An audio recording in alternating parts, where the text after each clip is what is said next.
ಎಲ್ಲರಿಗೂ ನಮಸ್ಕಾರ. ನನ್ನ ಯೂಟ್ಯೂಬ್ ಚಾನಲ್ಗೆ ಸ್ವಾಗತ. ಆತ್ಮೀಯರೇ ಮತ್ತು ವಿದ್ಯಾರ್ಥಿಗಳೇ, ನಾನು ಉಡುಪಿ ದೊಡ್ಡನಗುಡ್ಡೆಯ ವಾಸಂತಿ ಅಂಬಲ್ಪಾಡಿ.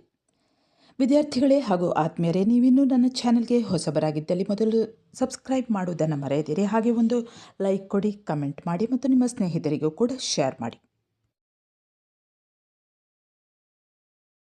ವಿದ್ಯಾರ್ಥಿಗಳೇ, ಈಗ ನಾವು KP ಪೂರ್ಣಚಂದ್ರ ತೇಜಸ್ವಿ ಇವರ ಪರಿಸರದ ಕಥೆಯಿಂದ ಆಯ್ದಂತಹ ಕುಕ್ಕುಟ ಪಿಶಾಚ ಅನ್ನುವಂತಹ ಕಥೆಯನ್ನು ನೋಡೋಣ. ವಿದ್ಯಾರ್ಥಿಗಳೇ, ಈಗಾಗಲೇ ಈ ಪರಿಸರದ ಕಥೆಗೆ ಸಂಬಂಧಿಸಿದ ಹಾಗೆ ಮಾನಿಟರ್ ಅನ್ನುವಂತಹ ಕಥೆಯನ್ನು ಹಾಕಿದ್ದೇನೆ, ಅಲ್ಲಿಗೂ ಕೂಡ ಭೇಟಿ ನೀಡಿ. ಈಗ ನಾವು ಕುಕ್ಕುಟ ಪಿಶಾಚವನ್ನು ನೋಡ್ತಾ ಹೋಗೋಣ. ವಿದ್ಯಾರ್ಥಿಗಳೇ, ಕುಕ್ಕುಟ ಅಂದರೆ ಕೋಳಿ, ಕುಕ್ಕುಟ ಪಿಶಾಚ. ಈ ಕಥೆಯಲ್ಲಿ ಕಾಡು ಕೋಳಿಯೊಂದು ತನ್ನ ಮೊಟ್ಟೆಗಳನ್ನು ಶತ್ರುಗಳಿಂದ ರಕ್ಷಿಸಿಕೊಳ್ಳಿಕ್ಕಾಗಿ ಒಂದು ವಿಶೇಷವಾದಂತಹ ನೃತ್ಯ ಮಾಡ್ತದೆ. ಆ ನೃತ್ಯ ಕಥೆಗಾರರನ್ನು ಸೆಳೆಯುತ್ತದೆ, ಅಂದರೆ ಅಚ್ಚರಿಗೊಳಿಸ್ತದೆ. ಇದು ಯಾಕಪ್ಪ ಕಾಡು ಕೋಳಿ ಈ ರೀತಿ ನೃತ್ಯ ಮಾಡ್ತಾ ಉಂಟು, ಕುಣಿತಾ ಉಂಟು ಅನ್ನುವಂಥದ್ದು. ಅಂದರೆ ಪರಿಸರದ ಭಾಗವಾಗಿರುವಂತಹ ಈ ಜೀವಿಗಳು ತಮ್ಮನ್ನು ತಾವು ಅಪಾಯಕ್ಕೆ ಒಡ್ಡಿಕೊಳ್ಳುವ ಮತ್ತು ಬುದ್ಧಿವಂತಿಕೆಯಿಂದ ಪಾರಾಗುವ ಬಗ್ಗೆ ಈ ಲೇಖನದಲ್ಲಿ, ಈ ಕಥೆಯಲ್ಲಿ ನಾವು ನೋಡ್ಬೋದು. ಅಂದರೆ ಯಾವುದೇ ಒಂದು ಸಣ್ಣ ಪ್ರಾಣಿ ಇರ್ಬೋದು, ಯಾವುದೇ ಒಂದು ಜೀವಿಯೂ ಇರ್ಬೋದು, ತನಗೆ ಅಪಾಯ ಸಂಭವಿಸ್ತದೆ ಅಂತ ಗೊತ್ತಾದಾಗ ಯಾರು ವೈರಿಗಳು ಇರ್ತಾರೋ, ಎದುರಲ್ಲಿ ಯಾರು ವೈರಿಗಳು ಇರ್ತಾರೋ ಅವರ ಗಮನವನ್ನು ಇನ್ನೊಂದು ಕಡೆಗೆ ಸೆಳೆಯುವಂತಹ ಯತ್ನವನ್ನು ಮಾಡುವಂಥದ್ದು. ಈ ಕಥೆಯಲ್ಲಿ ದುರ್ಬಲ ಜೀವಿಗಳು ತಮಗಿಂತ ಬಲಶಾಲಿಗಳ ವಿರುದ್ಧ ತಿರುಗಿ ಬೀಳುವಂತಹ ಈ ಒಂದು ಉದ್ದೇಶ ಏನಿದೆಯೋ, ಅಂದರೆ ಈ ಜೀವಿಗಳು ಯಾಕೆ ಆ ರೀತಿ ವರ್ತಿಸ್ತವೆ, ಅದರ ಹಿಂದೆ ಇರುವಂತಹ ನಿರ್ದಿಷ್ಟ ಕಾರಣವನ್ನು ಇಲ್ಲಿ ಲೇಖಕರು ಹುಡುಕ್ತಾರೆ. ಆ ಕಾರಣ ತಿಳಿದಾಗ, ಅಂದರೆ ಕಾರಣ ಏನು ಅನ್ನುವಂಥದ್ದು ಈ ಕಥೆಯಲ್ಲಿ ಗೊತ್ತಾಗ್ತದೆ, ಲೇಖಕರು ಹೇಳ್ತಾರೆ. ಸರಿ ವಿದ್ಯಾರ್ಥಿಗಳೇ, ಈಗ ನಾವು ಕಥೆಯನ್ನು ಕುಕ್ಕುಟ ಪಿಶಾಚ ಅನ್ನುವಂತಹ ಈ ಕಥೆಯನ್ನು ನೋಡೋಣ. ಪೂರ್ಣಚಂದ್ರ ತೇಜಸ್ವಿ ಅವರು ಹೀಗೆ ಹೇಳ್ತಾರೆ: ಕಾಡು ಪ್ರಾಣಿಗಳು ಅಸಾಧಾರಣ ಸನ್ನಿವೇಶಗಳಲ್ಲಿ ಅಸಾಧಾರಣವಾಗಿ ವರ್ತಿಸಿದಂಥ ಎಷ್ಟೋ ಕಥೆಗಳನ್ನು ನಾವು ಕೇಳಿದ್ದೇವೆ. ಅದರಲ್ಲಿ ಒಂದು ಉದಾಹರಣೆ ಕೊಡ್ತಾರೆ. ಹಕ್ಕಬುಕ್ಕರ ಮೇಲೆ ಮೊಲವೊಂದು ತಿರುಗಿ ಬಿದ್ದುದನ್ನು ನೋಡಿ ಇದೊಂದು ಗಂಡು ಮೆಟ್ಟಿನ ನೆಲ ಅಂತ ತೀರ್ಮಾನಿಸಿ ಅವರ ಗುರುಗಳಾದ ವಿದ್ಯಾರಣ್ಯರು ಅಲ್ಲಿ ವಿಜಯನಗರ ಸಾಮ್ರಾಜ್ಯ ಸ್ಥಾಪನೆಗೆ ಬುನಾದಿ ಹಾಕಿದರು ಎನ್ನುವಂತಹ ಕಥೆಯನ್ನು ಕೇಳಿದ್ದೇವೆ. ಆದರೆ ಎಲ್ಲ ಸಂದರ್ಭಗಳಲ್ಲೂ ಕೂಡ ಆ ಪ್ರಾಣಿಗಳ ವರ್ತನೆಗೆ ಒಂದು ನಿರ್ದಿಷ್ಟ ಕಾರಣಗಳು ಇರುತ್ತವೆ ಅಂತ ಲೇಖಕರಿಗೆ ಸಾಕಷ್ಟು ಮನವರಿಕೆಯಾಗಿದೆ. ಇದೊಂದು ಅಂಥದೇ ವಿಚಿತ್ರ ಪ್ರಸಂಗ ಅಂತ ಹೇಳ್ತಾರೆ. ಅಂದರೆ ಕೆಲವೊಂದು ಸ್ಥಳಗಳಲ್ಲಿ ನೀವು ಕೂಡ ಕೇಳಿದ್ದಿರ್ಬೋದು, ಹುಲಿ ಮತ್ತು ಹಸು ಒಂದೇ ಕಡೆ ಹುಲ್ಲು ಮೇಯ್ತಾ ಇರುವಂತಹ, ದನ ಹುಲ್ಲು ಮೇಯ್ತಾ ಇರುವಂತಹ ಸಂದರ್ಭದಲ್ಲಿ ಅಲ್ಲಿ ಹುಲಿ ನಿಂತುಕೊಂಡಿರುವಂಥದ್ದು, ಅಥವಾ ಆ ಹುಲಿಗೆ ಹಾಲು ಕೊಡುವಂಥದ್ದು ಇರ್ಬೋದು ದನ, ಅಥವಾ ಕೆಲವೊಮ್ಮೆ ಹುತ್ತಗಳ ಮೇಲೆ ದನ ತನ್ನ ಕೆಚ್ಚಲಿನ ಮೂಲಕ ಹಾಲನ್ನು ಸುರಿಸ್ತಾ ಇರುವಂತಹ ಕಥೆ. ಹೀಗೆ ಬೇರೆ ಬೇರೆ ಕಥೆಗಳನ್ನು ನಾವು ಕೇಳಿರ್ಬೋದು. ಆದರೆ ಅದರ ಹಿಂದೆ ಏನು ಒಂದು ಕಾರಣ ಇದೆ ಅನ್ನುವಂಥದ್ದು ತಿಳಿದಾಗ ಲೇಖಕರು ಹೇಳ್ತಾರೆ, ತನ್ನ ಜೀವನದಲ್ಲಿಯೂ ಕೂಡ ಇಂತಹ ಒಂದು, ಅಂದರೆ ಅಲ್ಲಿ ಹಕ್ಕಬುಕ್ಕರ ಮೇಲೆ ಒಂದು ಮೊಲವೊಂದು ತಿರುಗಿ ಬಿದ್ದಂತಹ ಕಥೆಯನ್ನು ಇತಿಹಾಸದಲ್ಲಿ ನೀವು ಗಮನಿಸಿರ್ಬೋದು, ಕೇಳಿರ್ಬೋದು. ಇದು ಗಂಡು ಮೆಟ್ಟಿನ ಸ್ಥಳ, ಅಂದರೆ ರಾಜ್ಯಭಾರ ಮಾಡಲು ಸೂಕ್ತವಾದಂತಹ ಸ್ಥಳ ಅಂತ ವಿದ್ಯಾರಣ್ಯರು, ಗುರುಗಳಾದಂತಹ ವಿದ್ಯಾರಣ್ಯರು ಯೋಚನೆ ಮಾಡ್ತಾರೆ. ಇಂಥದ್ದೇ ಕಥೆಗಳೆಲ್ಲ ತುಂಬ ಇವೆ. ಆದರೆ ಇದರ ಹಿಂದೆ ಒಂದು ನಿರ್ದಿಷ್ಟ ಕಾರಣಗಳಿವೆ ಅನ್ನುವಂಥದ್ದನ್ನು ಲೇಖಕರು ಹೇಳ್ತಾರೆ. ಈಗ ಕಥೆಯನ್ನು ಹೇಳ್ತಾರೆ, ಕೇಳ್ಕೊಳ್ಳಿ. ಒಂದು ದಿನ ಮಾರ ಬಿದ್ದು ಮೈಕೈ ಎಲ್ಲ ಗಾಯ ಮಾಡಿಕೊಂಡು ಬೆಳಗಿನ ಹೊತ್ತಿಗೆ ಮನೆಗೆ ಬರ್ತಾನಂತೆ. ಮುಖದ ಮೇಲೂ ಕೈಕಾಲುಗಳ ಮೇಲೂ ತುಂಬ ತರಚಿದ ಗಾಯಗಳಾಗಿತ್ತು.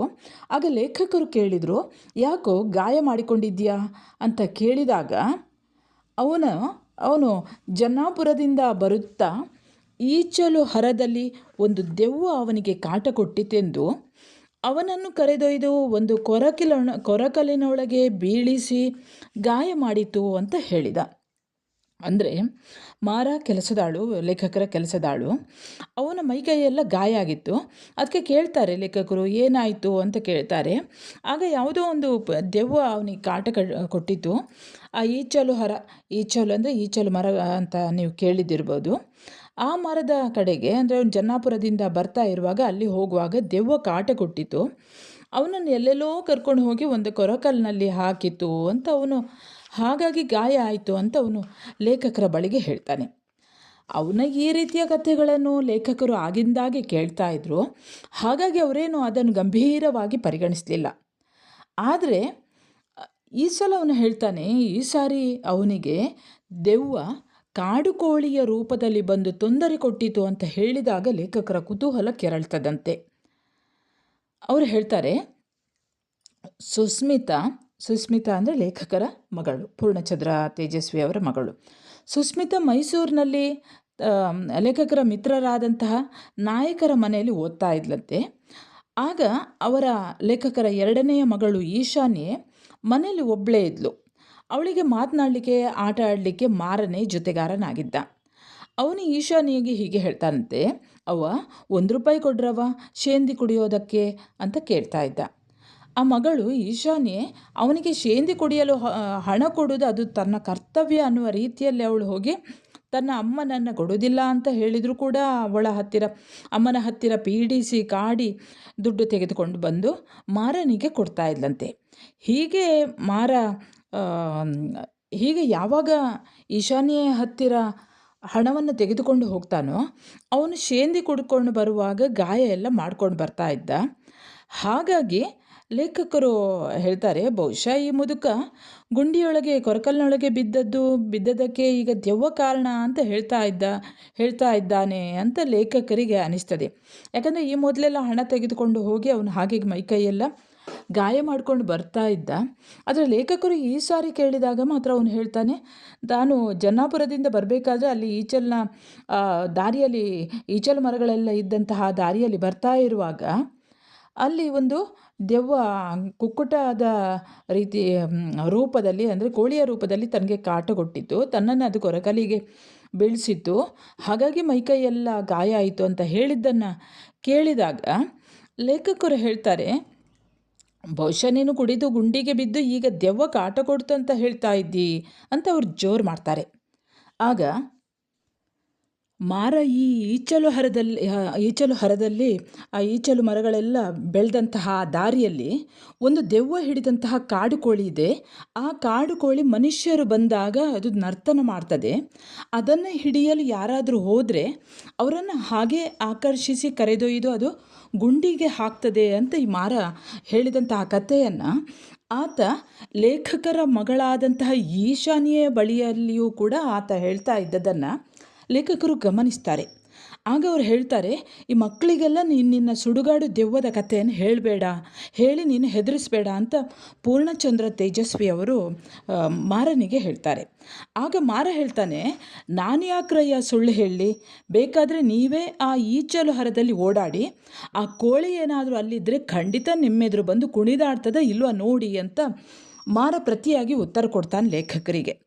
ಆಗ ಲೇಖಕರಿಗೆ ಈ ಯೋಚನೆ ಬರ್ತದೆ, ಮಾರ ಹೇಳಿದಂತಹ ಈ ಕಥೆಗೆಯ ಈ ಒಂದು ಏನು ವಿಷಯ ಹೇಳ್ತಾನೋ ಅವುಗಳ ಹಿಂದೆ ಒಂದು ಕೌತುಕದ ಒಂದು ಘಟನೆ, ಅಂದರೆ ಕೌತುಕ ಅಂದರೆ ಆಶ್ಚರ್ಯಕರವಾದಂತಹ ಒಂದು ಘಟನೆ ಇರ್ತಾ ಇದ್ದರೂ ಕೂಡ ಅವನು ತನಗೆ ಎಷ್ಟು ತಿಳುವಳಿಕೆ ಉಂಟು ಅಷ್ಟಕ್ಕೆ ಮಾತ್ರ ಅವನು ಅರ್ಥ ಮಾಡಿಕೊಂಡು ಹೇಳ್ತಾ ಇದ್ದದ್ರಿಂದ ಅವನ ಆ ಕಥೆಯನ್ನು ಯಾರೂ ಕೂಡ ನಂಬ್ತಾ ಇರಲಿಲ್ಲ. ಲೇಖಕರು ಹೇಳ್ತಾರೆ, ಅವರ ಮನೆಯ ಮುಂದೆ ತೋಟ ಇತ್ತು, ಮನೆಯ ಹಿಂದೆ ದಟ್ಟವಾದಂತಹ ಕಾಡು.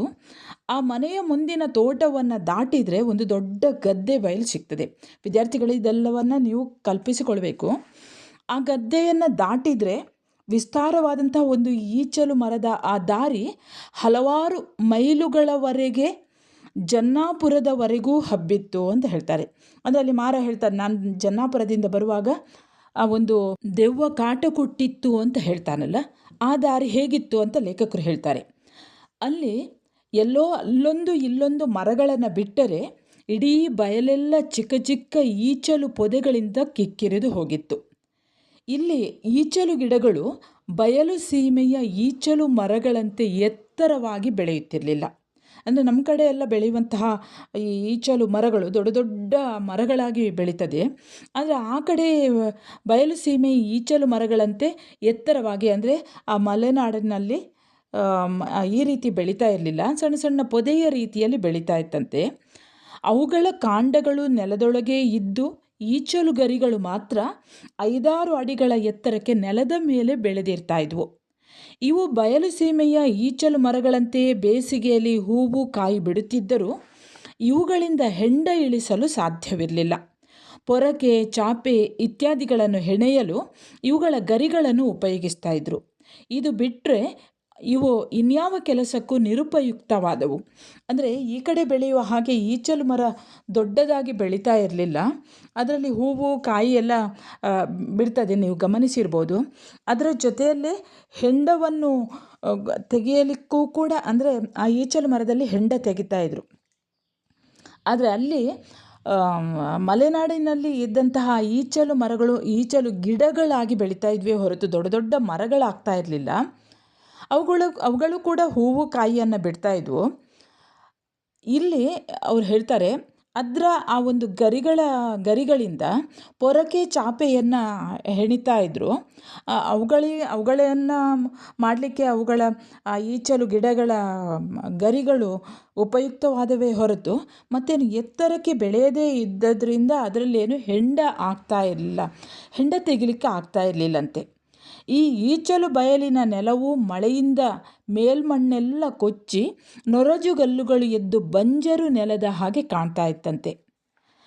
ಅನೇಕ ಚದರ ಮೈಲುಗಳಷ್ಟು ವಿಸ್ತಾರವಾದ ಈ ಈಚಲು ಕಾಡಿನಲ್ಲಿ ಕಾಡು ಕೋಳಿ, ಕೌಜುಗನ ಹಕ್ಕಿ, ಮೊಲಗಳನ್ನು ಬಿಟ್ಟರೆ ಇನ್ಯಾವ ಕಾಡು ಪ್ರಾಣಿಗಳು ಕೂಡ ಇರ್ತಾ ಇರಲಿಲ್ಲ.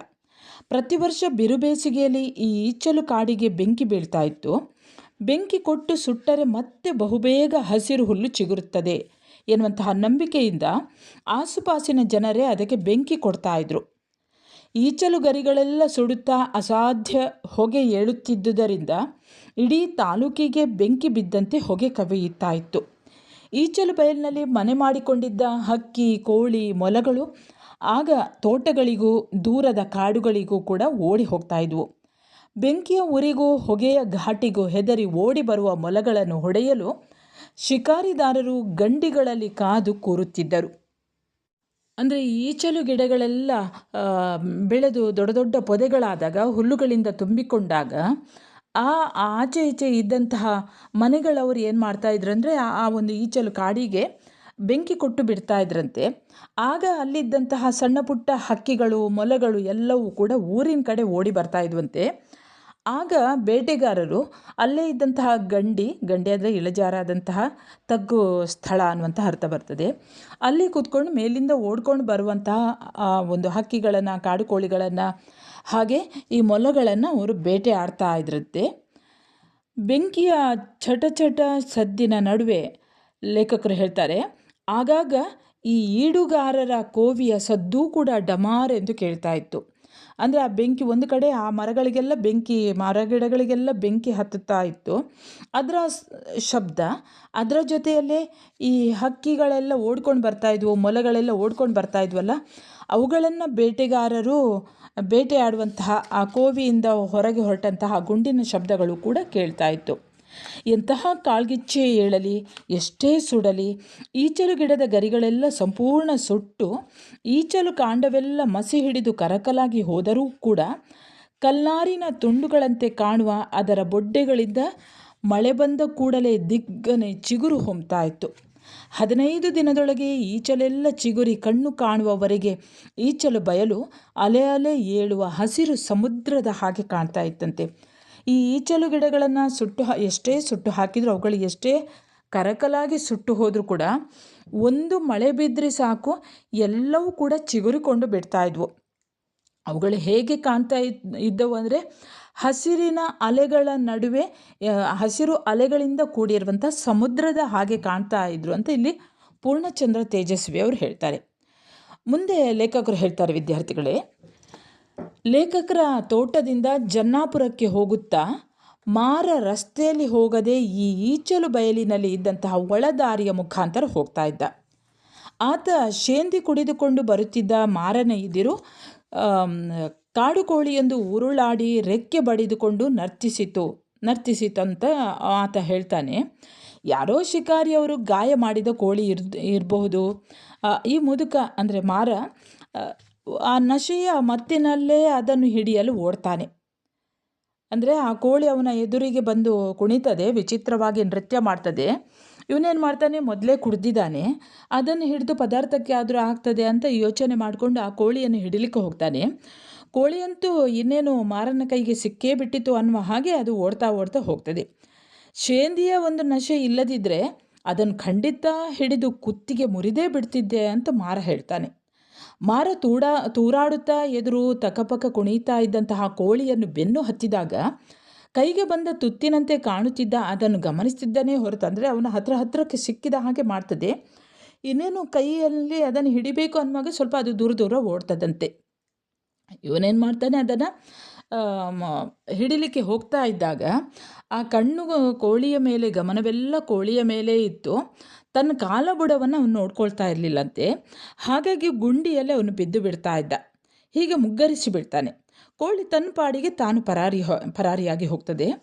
ಕೋಳಿ, ಅವನು ಮಾರ ಹೇಳ್ತಾನೆ, ಕೋಳಿ ತನ್ನನ್ನು ಬೇಕಂತಲೇ ಕೊರಕಲಿನ ಒಳಗೆ ಬೀಳಲಿಕ್ಕೋಸ್ಕರವೇ ತನ್ನನ್ನು ಆ ಕಡೆಗೆ ಕರ್ಕೊಂಡು ಹೋಯಿತು ಅಂತ ಅವನು ಲೇಖಕರ ಹತ್ತಿರ ಹೇಳ್ತಾನೆ. ಮಾರನ ಮಾತನ್ನು ಕೇಳಿದರೆ ಲೇಖಕರು ಯೋಚನೆ ಮಾಡ್ತಾರೆ, ಅಲ್ಲಿ ಏನೋ ಒಂದು ವಿಚಿತ್ರವಾದದ್ದು ನಡೆದಿದೆ ಅನ್ನಿಸ್ತಾ ಇತ್ತು. ಬಹುಶಃ ಕೈಕಾಲು ಊನವಾಗಿರುವ ಕಾಡು ಕೋಳಿಯೋ ಅಥವಾ ಗಾಯಗೊಂಡಿದ್ದೋ ಇಲ್ಲವೇ ಕಾಯಿಲೆಗೆ ತುತ್ತಾಗಿದ್ದಂತಹ ಕೋಳಿಯೋ ಅವನೆದುರಿಗೆ ವಿಚಿತ್ರವಾಗಿ ವರ್ತಿಸಿ ಅವನ ದುರಾಸೆಯನ್ನು ಕೆರಳಿಸಿರ್ಬೋದು. ಅಥವಾ ಶೇಂದಿ ಅಮಲ್ನಲ್ಲಿ ಮಾರನಿಗೆ ಹಾಗೆ ಕಾಣಿಸಿತೇನೋ. ದೆವ್ವ ಕೋಳಿಯ ರೂಪದಲ್ಲಿ ತನ್ನ ನರಬಲಿ ತೆಗೆದುಕೊಳ್ಳಲೆಂದೇ ಬಂದಿತ್ತು ಅಂತ ಬೆಳಿಗ್ಗೆ ಎಲ್ಲರಿಗೂ ಮಾರ ಹೇಳಿಬಿಡ್ತಾನೆ. ನಡೆದಂತಹ ಘಟನೆಯನ್ನು ತನ್ನದೇ ಆದ ರೀತಿಯಲ್ಲಿ ಮಾರ ಅರ್ಥ ಮಾಡಿಕೊಂಡು ಕತೆ ಕಟ್ಟಿದ್ದ. ದೆವ್ವ ಈ ರೀತಿ ಕೋಳಿ ರೂಪವನ್ನು ತಾಳಿ ತನಗೆ ತೊಂದರೆ ಕೊಟ್ಟಿತು ಅನ್ನುವಂಥ ಈ ತೀರ್ಮಾನದ ದೆಸೆಯಿಂದಲೇ ಅವನು ಕಂಡ ಸತ್ಯವನ್ನು ಮಾರ ನಂಬಲ ಸಾಧ್ಯವಂತೆ ಮಾಡಿದ್ದ. ಅಂದರೆ ಅವನ ಕೋಳಿ ತನ್ನನ್ನು ಬೇಕಂತಲೇ ಆ ಗುಂಡಿಯಲ್ಲಿ ಬೀಳಿಸ್ಲಿಕ್ಕೋಸ್ಕರವೇ ದೆವ್ವ ಒಂದು ಕೋಳಿಯ ರೂಪದಲ್ಲಿ ಬಂದು ತನಗೆ ಈ ರೀತಿಯ ಕಾಟ ಕೊಟ್ಟಿತ್ತು. ಅದಕ್ಕೆ ಅವನು ತನಗೆ ಆದಂತಹ ಗಾಯವನ್ನು ಕೂಡ ತೋರಿಸಿ ಅವನು ಕತೆ ಕಟ್ಟಿ ಎಲ್ಲರ ಎದುರಿಗೆ ಹೇಳ್ತಾನೆ. ಹೀಗೆ ಕೆಲವು ದಿನ ಕಳೆಯಿತಂತೆ. ಮಾರ ಹೇಳಿದಂಥ ಈ ಘಟನೆಯನ್ನು ಆತ ಹೇಳಿದ ನಂತರ ಕೆಲವು ದಿವಸಗಳು ಕಳೀತದೆ. ಒಮ್ಮೆ ಲೇಖಕರು ಏನು ಮಾಡ್ತಾರೆ, ಲೇಖಕರು ಪೂರ್ಣಚಂದ್ರ ತೇಜಸ್ವಿಯವರು, ಅವರ ಇಬ್ಬರು ಕೆಲಸದವರು, ಪ್ಯಾರ ಅನ್ನುವನು ಮತ್ತು ಮಾರ ಅನ್ನುವನು, ಈ ಇಬ್ಬರ ಜೊತೆಗೆ ಈಚಲು ಹರಕ್ಕೆ ಹೋಗಬೇಕಾಗಿ ಬಂತು. ಆ ಈಚಲು ಬಯಲಿನಲ್ಲಿ ಇದ್ದಂತಹ ಗೌಲು ಮರದ ಕೆಳಗೆ ಒಂದು ಹುತ್ತ ಇತ್ತು. ದನ ಕಾಯುವ ರಾಮ ಪ್ಯಾರನಿಗೆ ಅದರೊಳಗೆ ಜೇನು ಹುಳುಗಳು ಬಂದು ಕುಳಿತಿದ್ದಾವೆ ಅಂತ ಹೇಳಿದ್ದಂತೆ. ಪ್ಯಾರ ಮನೆಯಲ್ಲಿದ್ದ ಖಾಲಿ ಜೇನು ಪೆಟ್ಟಿಗೆಗೆ ಅವನು ಕೂರಿಸೋಣ ಅಂತ ಹೇಳ್ತಾನೆ. ಖಾಲಿ ಪೆಟ್ಟಿಗೆ ಹುಡುಕಿ ತೆಗೆದು ಅದರ ಒಳಗೆ ಇದ್ದಂತಹ ಜೇಡರ ಹುಳು ಇತ್ಯಾದಿಗಳನ್ನೆಲ್ಲ ಓಡಿಸಿ ಧೂಳು ಕಸ ಇದನ್ನೆಲ್ಲ ಒರೆಸಿ ತೆಗೆದು ರಾಣಿಗೇಟು, ಚಾಕು, ಹೊಗೆ ಹಾಕಲು ಹಾಳುಗೋಣಿಯ ತುಂಡು ಎಲ್ಲವನ್ನು ಆತ ಒಟ್ಟು ಮಾಡಿ ಹೊರಡಬೇಕಾದ್ರೆ ಅಂತೂ ಇಂತೂ 9 ಗಂಟೆ ಆಗಿಬಿಡ್ತದಂತೆ. ಈ ಸಾಮಾನುಗಳನ್ನೆಲ್ಲ ಹೊತ್ತು ಕಿವಿಯನ್ನು ಆ ನಾಯಿಯನ್ನು ಕರ್ಕೊಂಡು ಹೋಗ್ತಾರೆ. ಆಗಲೇ ಒಂದೆರಡು ಮಳೆ ಬಿದ್ದಿದ್ದರಿಂದ ಈಚಲು ಬಯಲು ಚಿಗುರಿ ಕಣ್ಣು ಹಾಯುವವರೆಗೆ ಹಸಿರಿನ ಸಮುದ್ರವಾಗಿತ್ತು. ಈಚಲು ಬಯಲಿನ ನಡುವೆ ಒಂದು ಸ್ಮಶಾನ. ಲೇಖಕರು ಹೇಳ್ತಾರೆ, ಆ ಈಚಲು ಮರ ಬೆಳೆದಂತಹ ದಾರಿಯಲ್ಲಿ ಹೋಗ್ತಾ ಇರುವಾಗ ಒಂದು ಸ್ಮಶಾನ ಇದೆ. ಅದನ್ನು ದಾಟಿ ಸುಮಾರು 1.5 ಫರ್ಲಾಂಗ್ ಹೋದರೆ ಆ ಗೌಲು ಮರ ಸಿಗ್ತದೆ. 1 ಫರ್ಲಾಂಗ್ ಅಂದರೆ ವಿದ್ಯಾರ್ಥಿಗಳೇ 660 ಅಡಿ ಉದ್ದ 1 ಫರ್ಲಾಂಗ್. ಇಲ್ಲಿ 1.5 ಫರ್ಲಾಂಗ್ ಹೋಗುವಷ್ಟರಲ್ಲೇ ಅಲ್ಲಿ ಒಂದು ಗೌಲು ಮರ ಅಂದರೆ ಒಂದು ಜಾತಿಯ ಮರ. ಆ ಮರದ ಹತ್ತಿರ ಹೋಗ್ತಾರೆ. ಪ್ಯಾರನಿಗೆ ತಾವು ಉದ್ದೇಶಿಸಿರುವಂತಹ ಕೆಲಸವೊಂದನ್ನು ಬಿಟ್ಟು ಬೇರೇನಾದರೂ ಅಡ್ಡ ಕಸುಬುಗಳನ್ನು ಮಾಡುವುದಂದರೆ ಪಂಚಪ್ರಾಣ ಅಂತೆ. ಜೊತೆಗೆ ಆ ನಾಯಿ ಕಿವಿದ್ರಂತೂ ಮುಗಿದೇ ಹೋಯಿತು. ಅರ್ಧ ಗಂಟೆಯೊಳಗೆ ಆಗುವ ಕೆಲಸ ಇಡೀ ಒಂದು ದಿನಕ್ಕೆ ವಿಸ್ತರಿಸ್ತಾ ಇತ್ತು. ಕಿವಿಯನ್ನು ಮನೆಯಲ್ಲೇ ಕಟ್ಟಿ ಹಾಕಿ ಬರೋಣ ಅಂದರೆ ಅದು ಗಂಟಲು ಹರಿಯುವಂತೆ ಕೂಗುತ್ತಾ ಸರಪಳಿ ಜಗುತ್ತಾ ಮನೆಯವರಿಗೆಲ್ಲ ಕಿರಿಕಿರಿ ಆಗುವಂತೆ ಮಾಡ್ತಾ ಇತ್ತಂತೆ. ಲೇಖಕರು ಈ ಪ್ಯಾರ ಮತ್ತು ಮಾರನನ್ನು ಕರ್ಕೊಂಡು ಹೋಗಿದ್ದಾರೆ. ಅಲ್ಲಿಂದ ಆ ಕಡೆಗೆ ಹೋಗ್ತಾ ಇದ್ದಾರೆ. ಅಲ್ಲಿ ಹೋಗ್ತಾ ಇರುವಾಗ ಹೇಗೋ ಆ ದಾರಿಯಲ್ಲಿ ಹೀಗೆ ಜೇನು ಗೂಡು ಕಟ್ಟಿದೆ ಅಂತ ಹೇಳಿರ್ತಾರೆ. ಅದನ್ನು ಕೂಡ ಹಿಡ್ಕೊಂಡು ಬರೋಣ ಅಂತ ಎಲ್ಲರೂ 3 ಹೋಗಿದ್ದಾರೆ. ಜೊತೆಯಲ್ಲಿ ನಾಯಿ ಬೇರೆ ಇದೆ. ಈ ಪ್ಯಾರನಿಗೆ ಬೇರೆ ಏನಾದರೂ ಕೆಲಸ ಮಾಡುವಂಥದ್ದು ಮನಸ್ಸು ಜಾಸ್ತಿ ಅಂತೆ. ಹಾಗಾಗಿ ಆವತ್ತೂ ಕೂಡ ಆದದ್ದು ಹಾಗೆ. ಒಂದು ಕಾಡು ಕೋಳಿ, ಅವರು ಹೋಗ್ತಾ ಇದ್ದಾರೆ 3 ಜೊತೆಯಲ್ಲಿ ನಾಯಿ, ಲೇಖಕರು, ಪ್ಯಾರ, ಮಾರ, ಜೊತೆಯಲ್ಲಿ ನಾಯಿ. ಹೀಗೆ ಅವರು ಹೋಗ್ತಾ ಇರುವಾಗ ಕಾಡು ಕೋಳಿ ದಡಕ್ ಫಕ್ಕನೆ ಅವರ ಎದುರಿಗೆ ಬಂದು ಇನ್ನೇನು ಪ್ರಾಣ ಹೋಗ್ತದೆ ಅನ್ನುವ ರೀತಿಯಲ್ಲಿ ಅವರ ಎದುರಿಗೆ ಉರುಳಾಡಿ ರಬ್ಬರಬ್ಬ ರೆಕ್ಕೆಯನ್ನು ಬಡಿಯುತ್ತಾ ತತ್ತರಿಸುತ್ತಾ ತೂರಾಡುತ್ತಾ ಮುಂದುವರಿಕೊಂಡು ಹೋಗ್ತದಂತೆ. ಆಗ ತಲೆಯ ಮೇಲೆ ಹೊತ್ತುಕೊಂಡಿದ್ದಂತಹ ಜೇನು ಪೆಟ್ಟಿಗೆಯನ್ನು ದೊಪ್ಪನೆ ಹೊತ್ತಾಕಿ ಪ್ಯಾರ ಹೇಳ್ತಾನಂತೆ, ಛೂ ಕಿವಿ ಹಿಡಿ ಹಿಡಿ ಹಿಡ್ಕ ಅಂತ ಹೇಳ್ತಾನೆ. ಆಗ ಕಿವಿ ಮುಂದೆ ಮುಂದೆ ಓಡ್ತದೆ, ಕೋಳಿಯ ಹಿಂದೆ ಹೋಗ್ತದೆ. ಅಂತೂ ಈ ಹಿಂದೆ ಪ್ಯಾರ ಮತ್ತು ಈ ನಾಯಿ ಈ ಕೋಳಿಯ ಹಿಂದೆ ಇಬ್ಬರೂ ಕೂಡ ಓಡ್ತಾರಂತೆ. ಆಗ ಮಾರ ಹೇಳ್ತಾನೆ, ಮಾರನಿಗೆ ಅಭ್ಯಾಸ ಇದೆ, ಇದೊಂದು ಅನುಭವ ಆಗಿದೆ. ನಾನು ಹೇಳಲಿಲ್ವಾ ಅದು ದೆವ್ವದ ಕೋಳಿ ಅಂತ? ನೋಡಿದ್ರಾ ಹೇಗೆ ಕುಣಿದಾಡಿತು ನಿಮ್ಮ ಕಣ್ಣೆದುರಿಗೆ? ನಾನು ಹೇಳಿದರೆ ಕುಡಿದು ತಲೆಗೇರಿತ್ತು ಅಂತ ನೀವು ಹೇಳ್ತೀರಲ್ಲ ಅಂತ ಮಾರ ಲೇಖಕರಿಗೆ ಹೇಳ್ತಾನೆ.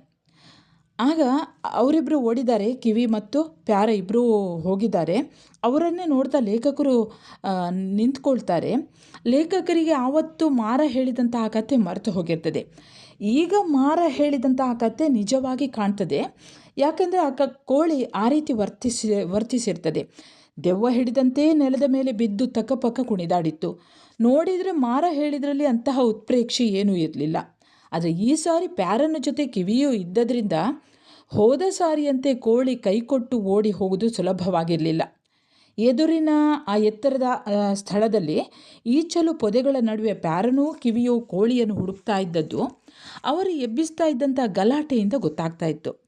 ಅವರ ಕೂಗಾಟ ಕೇಳಿದರೆ ಕೋಳಿ ಅವರ ಕೈಗೆ ಸಿಕ್ಕೇ ಬಿಟ್ಟಿದೆ ಅನ್ನುವ ಹಾಗೆ ಭಾಸ ಆಗ್ತಿತ್ತಂತೆ. ಅಷ್ಟರಲ್ಲಿ ಲೇಖಕರು ಮತ್ತು ಮಾರ ನೋಡ್ತಾ ಇದ್ದಾರೆ. ಅಷ್ಟರಲ್ಲಿ ಆ ಕೋಳಿ ಬುರ್ರನೆ ನೆಲ ಬಿಟ್ಟು ಹಾರಿದ್ದು ದೂರದಲ್ಲಿದ್ದಂತಹ ಲೇಖಕರು ಮತ್ತು ಮಾರನಿಗೆ ಕಾಣಿಸ್ತದೆ. ಕೊಂಚ ದೂರದವರೆಗೆ ರೆಕ್ಕೆ ಬಡಿದು ಹಾರಿದ ಕೋಳಿ ಅನಂತರ ಸುಯ್ಯನೆ ತೇಲಿಕೊಂಡು ದೂರದ ಗದ್ದೆ ಬಯಲಿನಲ್ಲಿ ಇಳಿದು ಸರ್ವೇ ಸಾಮಾನ್ಯ ಕೋಳಿಯಂತೆ ಸರಿಯಾಗಿಯೇ ನಡೆದು ಪಕ್ಕದ ಪೊದೆಗಳೊಳಗೆ ನುಸುಳಿ ಮಾಯವಾಯಿತು. ಅದು ನಡೆದ ರೀತಿಯಲ್ಲಿ ಲೇಖಕರು ಹೇಳ್ತಾರೆ, ಅದು ನಡ್ಕೊಂಡು ಹೋದ ರೀತಿ ಹೇಗಿತ್ತು ಅಂದರೆ ಮೊದಲು ಯಾವ ರೀತಿ ವರ್ತಿಸಿತ್ತೋ ಆ ರೀತಿ ಇರಲಿಲ್ಲ ಅಂತ ಹೇಳ್ತಾರೆ. ಸ್ವಲ್ಪ ಹೊತ್ತಿನ ನಂತರ ಪ್ಯಾರ ಬಂದು ಹಾರಿದ ಕೋಳಿ ಎಲ್ಲಿ ಹೋಯಿತು ಅಂತ ಕೇಳ್ತಾನೆ. ಕಿವಿಯನ್ನು ಈಚಲು ಬಯಲಿನಲ್ಲಿ ಹುಡುಕ್ತಲೇ ಇತ್ತು. ಲೇಖಕರು ಪ್ಯಾರನಿಗೆ ಹೇಳ್ತಾರೆ, ಕೋಳಿ ಗದ್ದೆ ಬಯಲಿನ ಕಡೆಗೆ ಹಾರಿ ಹೋಯ್ತೆಂದು, ಅದಕ್ಕೆ ಏನೂ ಕೂಡ ಆಗಲಿಲ್ಲ ಅಂತ ಲೇಖಕರು ಹೇಳ್ತಾರೆ. ಪ್ಯಾರನಿಗೆ ನಂಬಿಕೆಯೇ ಬರಲಿಲ್ಲ. ಅದು ಇನ್ನೇನು ತನ್ನ ಕೈಗೆ ಸಿಕ್ಕೇ ಬಿಡುವುದರಲ್ಲಿ ಇತ್ತು ಅಂತ ಹೇಳಿ ಅದನ್ನು ಬಿಡುವುದೇ ಇಲ್ಲ ಅಂತ ಆಣೆ ಹಾಕ್ತಾನೆ. ಮತ್ತು ಪುನಃ ಅವನ ಕಿವಿಯನ್ನು ಕರ್ಕೊಂಡು ಪುನಃ ಆ ಗದ್ದೆಗೆ ಹೊರಡ್ತಾನೆ. ಆ ಕೋಳಿಗೆ ಏನೂ ಆಗಿಲ್ಲವೆಂದು ಅದನ್ನು ಬೆನ್ನಟ್ಟುವುದು ವ್ಯರ್ಥ ಅಂತ ಲೇಖಕರು ಎಷ್ಟು ಹೇಳಿದರೂ ಕೂಡ ಪ್ಯಾರ ಆ ಮಾತನ್ನು ಕಿವಿಗೆ ಹಾಕಿಕೊಳ್ಳದೆ ಮತ್ತೆ ಅಲ್ಲಿಂದ ಹೊರಟು ಹೋಗ್ತಾನೆ. ಅಲ್ಲಿಗೆ ಲೇಖಕರಿಗೆ ಗೊತ್ತಾಗ್ತದೆ, ನಾವಿನ್ನು ಮಾಡಲಿಕ್ಕೆ ಹೊರಟಂಥ ಕೆಲಸ ಇಂದಂತೂ ಆಗಲಿಕ್ಕಿಲ್ಲ ಅಂತ. ಅದು ಕೂಡ ಪ್ಯಾರನ ಕೈಗೆ ಸಿಕ್ಕೇ ಬಿಟ್ಟಿತು ಎನ್ನುವಂತೆ ಹಲವಾರು ಬಾರಿ ಕೋಳಿ ಓಡಿದ್ರಿಂದ ಅವನ ತಲೆ ಕೆಟ್ಟು ಹೋಗ್ತದೆ. ಯಾರ ಮಾತನ್ನೂ ಕೂಡ ಅವನು ಕೇಳುವ ಸ್ಥಿತಿಯಲ್ಲಿರಲಿಲ್ಲ. ಆಗ ಮಾರ ಹೇಳ್ತಾನೆ, ಪ್ಯಾರನನ್ನು ನೋಡಿ ಮಾರ ಗೊಣಗ್ತಾನೆ, ಅದು ದೆಯ್ಯದ ಕೋಳಿ, ಇವನ್ನು ತಗೊಂಡು ಹೋಗಿ ಯಾವುದಾದ್ರೂ ಹಾಳು ಬಾವಿಗೆ ಹಾಕದಿದ್ರೆ ಕೇಳಿ ಅಂತ ಮಾರ ಗೊಣಗ್ತಾನೆ. ಅಷ್ಟು ಹೊತ್ತಿಗೆ ಪ್ಯಾರನೂ ಕಿವಿಯು ಹುಡುಕಿ ಸುಸ್ತಾಗಿ ತಮ್ಮ ತೆವಲೆಲ್ಲ ತೀರಿದ ಮೇಲೆ, ಅಂದರೆ ತೆವಲ ಅಂದರೆ ಆಸೆ, ಆ ಚಪಲ ಕೋಳಿ ಸಿಗ್ತದೆ ಅನ್ನುವಂಥ ಒಂದು ಚಪಲ ತೀರಿದ ಮೇಲೆ ಇಬ್ಬರು ಕೂಡ ಬರ್ತಾರೆ. ಅವರು ಬರುವ ವೇಳೆಗಾಗಲೇ ಗಂಟೆ 1 ಆಗಿತ್ತು. ಬಂದ ಕೆಲಸ ಹಾಳು ಮಾಡಿ ಕೋಳಿ ಹಿಡಿಯಲು ಹೋಗಿದ್ಯಾ ಅಂತ ಲೇಖಕರು ಬೈತಾರೆ ಅವನಿಗೆ. ಎಷ್ಟು ಬೈದರೂ ಕೂಡ ಕೋಳಿ ಇನ್ನೇನು ನಮ್ಮ ಕೈಗೆ ಸಿಕ್ಕೇ ಬಿಟ್ಟಿತ್ತು ಅಂತ ಅವನು ಹೊಟ್ಟೆ ಉರಿದುಕೊಂಡು ಹೇಳುವುದನ್ನು ಮಾತ್ರ ಅವನು ಬಿಡಲೇ ಇಲ್ಲ. ಜೇನು ಹುಳುಗಳನ್ನು ಪೆಟ್ಟಿಗೆ ಒಳಗೆ ಕೂಡಿ ಜೇನು ಪೆಟ್ಟಿಗೆಯನ್ನು ಹುತ್ತದ ಬಳಿಯೇ ಬಿಟ್ಟರು. ಅಲ್ಲಿ ಆ ಹುತ್ತದ ಬಳಿ ಅವರು ಆ ಜೇನು ಹುಳುಗಳನ್ನು ಆ ಪೆಟ್ಟಿಗೆ ಒಳಗೆ ಹಾಕಿ ಪೆಟ್ಟಿಗೆಯನ್ನು ಅಲ್ಲೇ ಬಿಡ್ತಾರೆ. ಹೂವನ್ನು ಅರಸಿ ಹೋಗಿದ್ದ ಜೇನುಗಳೆಲ್ಲ ಹಿಂತಿರುಗಿ ಬಂದ ಮೇಲೆ ಸಂಜೆ ಅನಂತರ ಆ ಪೆಟ್ಟಿಗೆಯನ್ನು ತೋಟಕ್ಕೆ ಸಾಗಿಸೋಣ ಅಂತ ತೀರ್ಮಾನಿಸಿ ಅವರೆಲ್ಲ ಹಿಂದೆ ತಿರುಗಿ ಬರ್ತಾರೆ. ಸಂಜೆ ಮತ್ತೆ ಆ ಮಾರ ಮತ್ತು ಪ್ಯಾರ ಆ ಪೆಟ್ಟಿಗೆಯನ್ನು ತರಲಿಕ್ಕೆ ಅದೇ ದಾರಿಯಲ್ಲಿ ಹೋಗ್ತಾರೆ. ಮತ್ತೆ ಅದೇ ಜಾಗದಲ್ಲಿ ಕೋಳಿ ಅದೇ ರೀತಿ ವರ್ತಿಸಿತ್ತು ಅಂತ ಪ್ಯಾರ ಹೇಳ್ತಾನೆ. ಆದರೆ ಈ ಬಾರಿ ಮಾರ ಅದು ದೆವ್ವದ ಕೋಳಿ ಅಂತ ವಿವರಣೆ ಕೊಟ್ಟದ್ರಿಂದ ಪ್ಯಾರ ಬೆಳಿಗ್ಗೆ ಆ ಕೋಳಿಯನ್ನು ಓಡಿಸಿದ ಹಾಗೆ ಮತ್ತೆ ಅವನು ಓಡಿಸ್ಲಿಕ್ಕೆ ಹೋಗುವುದಿಲ್ಲ. ಲೇಖಕರು ಯೋಚನೆ ಮಾಡ್ತಾರೆ, ಮಾರ ಹೇಳಿದ್ದು ಸತ್ಯ. ಯಾಕಂದರೆ ಅವರು ಕೂಡ ನೋಡಿದರು, ಆ ಕಾಡು ಕೋಳಿ ಹುಚ್ಚು ಹಿಡಿದ ಹಾಗೆ ವರ್ತನೆ ಮಾಡಿದ್ದನ್ನು ಗಮನಿಸಿದಂತಹ ಲೇಖಕರು ಹೇಳ್ತಾರೆ, ಈ ರೀತಿ ಕಾಡಿನಲ್ಲಿ ಇರುವಂತಹ ಜೀವಿಗಳಿಗೆ ಹುಚ್ಚು ಹಿಡಿಯುವಂಥದ್ದು ಬಹಳಷ್ಟು ಅಪರೂಪ. ಒಂದು ವೇಳೆ ಹಿಡಿದ್ರೂ ಕೂಡ ಅಂದರೆ ಆ ರೀತಿ ಏನಾದರೂ ಹುಚ್ಚು ಹಿಡಿದರೆ ಅವುಗಳು ಕಾಡಿನಲ್ಲಿ ಬದುಕಿ ಉಳಿಯುವುದು ಅಸಾಧ್ಯ ಅಂತ ಹೇಳ್ತಾರೆ. ಹಾಗಾಗಿ ಇನ್ನೊಂದು ರೀತಿಯಲ್ಲಿ ಲೇಖಕರು ಯೋಚನೆ ಮಾಡ್ತಾರೆ, ಈ ಕೋಳಿಗೆ ಈ ರೀತಿ ವರ್ತನೆ ಮಾಡಬೇಕಾದ್ರೆ ಏನೋ ಒಂದು ಕಾರಣ ಇದ್ದಿರ್ಬೋದು, ಆದರೆ ಆ ಕಾರಣ ಯಾವುದಂತ ಕೂಡಲೇ ಅವ್ರಿಗೆ ಗೊತ್ತಾಗೋದಿಲ್ಲ. ಬಹುಶಃ ಅದರ ಮೊಟ್ಟೆ ಮರಿಗೆ ಯಾವುದೋ ರೀತಿಯಿಂದ ಸಂಬಂಧಿಸಿರ್ಬೋದು ಅಂತ ಅವರು ಯೋಚನೆ ಮಾಡ್ತಾರೆ. ಹಾಗೆ ಹೇಳ್ತಾರೆ, ಕಾಜಾಣ ಮೊದಲಾದ ಹಕ್ಕಿಗಳು ಅದರ ಗೂಡುಗಳ ಹತ್ತಿರ ಹೋದರೆ ರೋಷಾವೇಶದಿಂದ ಬಂದು ಕೊಕ್ಕಿನಿಂದ ಕುಕ್ಕಿ ಉಗುರಿಂದ ಪರುಚುತ್ತದೆ. ಆ ಹಕ್ಕಿಗಳು ಎಷ್ಟೊಂದು ಆಕ್ರಮಣಶೀಲವೆಂದರೆ ಬೇರೆ ಹಕ್ಕಿಗಳು ಅದರ ಉಪಯೋಗ ಅರಿತು ಅವುಗಳ ಗೂಡುಗಳ ಪಕ್ಕದಲ್ಲಿಯೇ ತಮ್ಮ ಗೂಡುಗಳನ್ನು ಕೂಡ ಕಟ್ಟಿಬಿಡ್ತಾ ಇದ್ವು. ಯಾಕಂದರೆ ಅಲ್ಲಿ ಸುತ್ತಮುತ್ತ ಯಾವುದೇ ಅಪಾಯಕಾರಿ ಪ್ರಾಣಿ ಸುಳಿದರೂ ಕೂಡ ಕಾಜಾಣ ಅವುಗಳ ಬೆನ್ನಟ್ಟಿ ಓಡಿಸ್ತದೆ. ಕಾಜಾಣಗಳು ತಮ್ಮ ಗೂಡುಗಳ ಹತ್ತಿರ ಸುಳಿದ ಕಾಗೆ ಹದ್ದುಗಳನ್ನು ಮೈಲುಗಟ್ಟಲೆ ದೂರದವರೆಗೆ ಓಡಿಸಿಕೊಂಡು ಹೋಗಿದ್ದೂ ಕೂಡ ಉಂಟು. ಮೊಟ್ಟೆಗಳಾಗಲಿ ಮರಿಗಳಾಗಲಿ ಇದ್ದಾಗ ಅನೇಕ ಹಕ್ಕಿಗಳು ಜೀವದ ಹಂಗು ತೊರೆದು ಹೋರಾಡ್ತವೆ. ಅಂದರೆ ನಿಮ್ಮ ಮನೆಯ ಸುತ್ತಮುತ್ತ ಇರುವಂತಹ ಬೆಕ್ಕುಗಳನ್ನು, ನಾಯಿಗಳನ್ನು, ಬೆಕ್ಕುಗಳಲ್ಲಿ ಆದರೂ ಅಷ್ಟು ಆಕ್ರಮಣಶೀಲ ಬುದ್ಧಿ ಇರುವುದಿಲ್ಲ, ನಾಯಿಗಳಲ್ಲಿ, ಕೋಳಿಗಳಲ್ಲಿ ಇರ್ತವೆ. ಹಾಗೆ ಬೇರೆ ಬೇರೆ ಹಕ್ಕಿಗಳಲ್ಲಿ ಇರ್ತದೆ. ಅಂದರೆ ಯಾರನ್ನೂ ಕೂಡ ಮುಟ್ಲಿಕ್ಕೆ ಬಿಡೋದಿಲ್ಲ. ಅದೇ ರೀತಿ ಹಕ್ಕಿಗಳು ಕೂಡ ಅಂತ ಲೇಖಕರು ಹೇಳ್ತಾರೆ. ಮಾರನೇ ದಿವಸ ಲೇಖಕರು ಬೆಳಿಗ್ಗೆ ಎದ್ದು ಆ ಈಚಲು ಹರಿದ ನಡುವಿನ ಸ್ಮಶಾನದ ಬಳಿಗೆ ಅವರು ಒಬ್ಬರೇ ಹೋಗ್ತಾರೆ. ಕೋಳಿ ಒಂದೇ ಜಾಗದಲ್ಲಿ ಮತ್ತೆ ಮತ್ತೆ ಕಂಡಿದ್ದು ಮತ್ತು ಒಂದೇ ರೀತಿ ವರ್ತಿಸಿದ್ದು ಲೇಖಕರಿಗೆ ತೀವ್ರವಾದಂಥ ಒಂದು ಅನುಮಾನ ಮತ್ತು ಕುತೂಹಲವನ್ನು ಉಂಟು ಮಾಡಿರ್ತದೆ. ಹಾಗಾಗಿ ಅವರು ಮತ್ತೆ ಅಲ್ಲೇ ಸಿಗ್ತದೆ ಅಂತ ಅವರು ಯೋಚನೆ ಮಾಡ್ತಾರೆ. ಆದರೆ ಅಲ್ಲೇ ಸಿಗ್ತದೆ ಅನ್ನುವಂತಹ ಒಂದು ಭರವಸೆ ಕೂಡ ಇರಲಿಲ್ಲ, ನಂಬಿಕೆಯೂ ಇರಲಿಲ್ಲ. ಆದರೂ ಅವರು ಹೋಗ್ತಾರೆ. ಸ್ಮಶಾನದ ಬಳಿ ಕೆಲವು ಹೆಜ್ಜೆ ಮುನ್ನಡೀತಾರಂತೆ ಲೇಖಕರು. ಅವರ ಎದುರಿಗಿದ್ದ ಆ ಪುಟ್ಟ ಬಯಲಿನಲ್ಲಿ ಕಾಡು ಕೋಳಿ ಅದೊಂದು ಬಂದು ನುಗ್ಗಿ ಬಂದು ಬಿದ್ದು ಹೊರಳಾಡಿ ಇನ್ನೇನು ಪ್ರಾಣ ಹೋಗಲಿದೆ ಅಂತ ಅಭಿನಯಿಸ್ತಾ ಅವರ ಗಮನವನ್ನು ಸೆಳೀಲಿಕ್ಕೆ ಪ್ರಯತ್ನಿಸ್ತದೆ. ಅಂದರೆ ಹಿಂದಿನ ದಿವಸ ಹೇಗೆ ಹೋಗಿದ್ರೋ, ಹೇಗೆ ಆ ಕಾಡು ಕೋಳಿ ಬಂದಿತ್ತೋ ಅದೇ ರೀತಿ ಅವತ್ತು ಕೂಡ ಲೇಖಕರ ಎದುರಿಗೆ ವರ್ತಿಸ್ತದೆ. ಲೇಖಕರು ಅದನ್ನು ನಿಂತಲ್ಲೇ ನಿಂತು ನೋಡ್ತಾರೆ. ಅದು ಯೋಚನೆ ಮಾಡ್ತದೆ, ಲೇಖಕರು ಹೇಗೆ ಆವತ್ತು ಮಾರ ಮತ್ತು ಪ್ಯಾರ ಆ ಕೋಳಿಯನ್ನು ಹಿಡಿಲಿಕ್ಕೆ ಅದರ ಹಿಂದೆ ಹಿಂದೆ ಓಡಿದ್ರು, ಅದೇ ರೀತಿ ಇವರು ಕೂಡ ಓಡಿ ಬರಬಹುದು ಅಂತ ಆ ಕೋಳಿ ಎಣಿಸ್ಕೊಂಡಿತ್ತು. ಆದರೆ ಲೇಖಕರು ಹೋಗೋದಿಲ್ಲ. ಲೇಖಕರು ಏನು ಮಾಡ್ತಾರೆ, ಅಲ್ಲೇ ನಿಂತ್ಕೊಂಡು ಬಿಡ್ತಾರೆ. ಅವರು ನಿಂತ್ಕೊಂಡು ಬಿಟ್ಟದ್ದನ್ನು ನೋಡಿ ಈ ಕೋಳಿ ಏನು ಮಾಡುವುದಂತ ಗೊತ್ತಾಗೋದಿಲ್ಲ. ಒಮ್ಮೆಲೆ ಅದು ಕೂಡ ನಿಂತ್ಕೊಂಡು ಅವರನ್ನು ನೋಡ್ತದೆ. ಪುನಃ ತೂರಾಡುವ ಹಾಗೆ ಮಾಡಿಕೊಂಡು ಪೊದೆಗಳ ಎಡೆಗೆ ಓಡಿ ಹೋಗ್ತದೆ. ಆಗಲೂ ಕೂಡ ಲೇಖಕರು ಅಲ್ಲೇ ನಿಂತಿರುವುದನ್ನು ಕಂಡು ಮತ್ತೆ ಹಿಂತಿರುಗಿ ಬರ್ತದೆ. ಮತ್ತೆ ಪುನಃ ಲೇಖಕರ ಎದುರಿಗೆ ಒಂದೆರಡು ಕ್ಷಣ ಬಿದ್ದು ಒದ್ದಾಡ್ತದೆ. ಹಾಗಾಗಿ ಲೇಖಕರಿಗೆ ಗೊತ್ತಾಗ್ತದೆ, ಈ ಸಾರಿಯಂತೂ ಈ ಕೋಳಿ ಉದ್ದೇಶಪೂರ್ವಕ ನಟನೆ ಮಾಡ್ತಾ ಇದೆ ಅನ್ನೋದು ಲೇಖಕರಿಗೆ ಸ್ಪಷ್ಟವಾಗಿ ಗೋಚರ ಆಗ್ತದೆ. ಅದರ ಅಭಿನಯಕ್ಕೆ ಲೇಖಕರಿಂದ ಯಾವುದೇ ಒಂದು ಪೂರಕವಾದಂಥ ಪ್ರತಿಕ್ರಿಯೆ ಬರದೇ ಇದ್ದುದನ್ನು ನೋಡಿ ಆ ಕೋಳಿಗೂ ದಿಗ್ಭ್ರಮೆಯಾಗಿ ಬಿಡ್ತದೆ. ಹಾಗಾಗಿ ಆ ಕೋಳಿ ಹಾರಿ ಗದ್ದೆ ಕಡೆಗೆ ಓಡಿಬಿಡ್ತದಂತೆ. ಆಗ ಲೇಖಕರು ಏನು ಮಾಡ್ತಾರೆ, ಅದು ಅಲ್ಲಿಗೆ ಬಂದಂತಹ ದಿಕ್ಕಿನಲ್ಲಿ ಇದ್ದಂತಹ ಪೊದೆಗಳನ್ನೆಲ್ಲ ಹುಡುಕ್ತಾರೆ. ಒಣಗಿದ ಈಚಲುಗರಿಗಳನ್ನೆಲ್ಲ ತಂದು ಗೂಡು ಮಾಡಿ 13 ಮೊಟ್ಟೆಗಳನ್ನು ಇಟ್ಟಿತ್ತು ಆ ಕಾಡುಕೋಳಿ. ಅಲ್ಲಿಗೆ ಬಂದವರು ಆ ಮೊಟ್ಟೆಗಳನ್ನು ಕಂಡುಬಿಟ್ಟಾರೋ ಅಂತ ದಿಕ್ಕು ತಪ್ಪಿಸಲಿಕ್ಕೆ ಆ ಕೋಳಿ ಅಲ್ಲಿ ಸುಳಿದವರ ಎದುರಿಗೆ ಆ ರೀತಿ ನಾಟಕ ಮಾಡ್ತಾ ಇತ್ತು.